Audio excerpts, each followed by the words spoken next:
विनोद मेहरा ने 70 और 80 के दशक में हिंदी सिनेमा में अपनी अमिट छाप छोड़ी। आज बेशक वो हमारे बीच नहीं है, लेकिन फिल्मों के अलावा वो अपनी लव लाइफ को लेकर खूब चर्चा में रहे।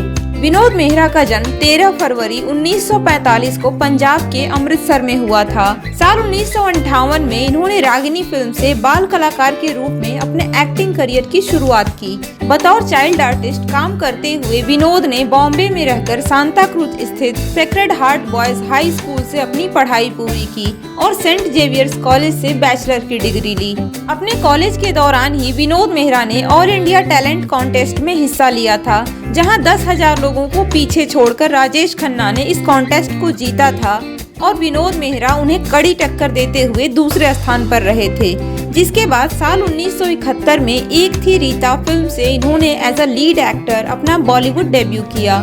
इन्होंने अपने 2 दशक लंबे करियर में लगभग 100 फिल्मों में काम किया, जिनमें पर्दे के पीछे, लाल पत्थर, अमर प्रेम, अनुराग, रानी मेरा नाम, 20 साल पहले, बंदगी और 2 खिलाड़ी जैसी बेहतरीन फिल्में शामिल हैं। साल 1973 में विनोद मेहरा और रेखा की अफेयर की खबरों ने खूब सुर्खियां बटोरी।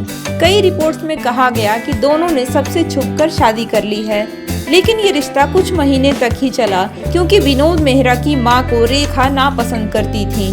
हालांकि एक शो में रेखा ने विनोद मेहरा से शादी की बात से साफ इनकार किया था। रेखा के अलावा विनोद मेहरा ने 3 शादियां और की। इनकी पहली शादी साल 1974 में मीना से हुई, जिनसे साल 1978 में 4 साल बाद ही इनका तलाक हो गया।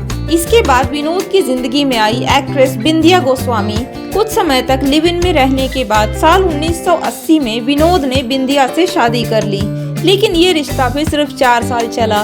विनोद से अलग होने के बाद बिंदिया गोस्वामी ने फिल्म डायरेक्टर जेपी दत्ता से शादी कर ली।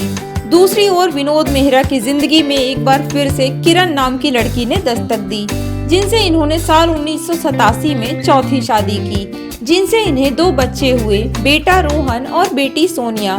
सब कुछ ठीक चल रहा था। विनोद मेहरा की जिंदगी पटरी पर आई ही थी कि तभी 30 अक्टूबर 1990 को दिल का दौरा पड़ने से महज 45 साल की उम्र में इनका निधन हो गया। विनोद मेहरा के निधन के बाद इनकी पत्नी किरण बच्चों के साथ केन्या शिफ्ट हो गयीं, जहां इनके बच्चों का पालन पोषण नाना नानी के घर पे हुआ। हालांकि इनके बच्चे रोहन और सोनिया भी बॉलीवुड में अपने कदम रख चुके हैं।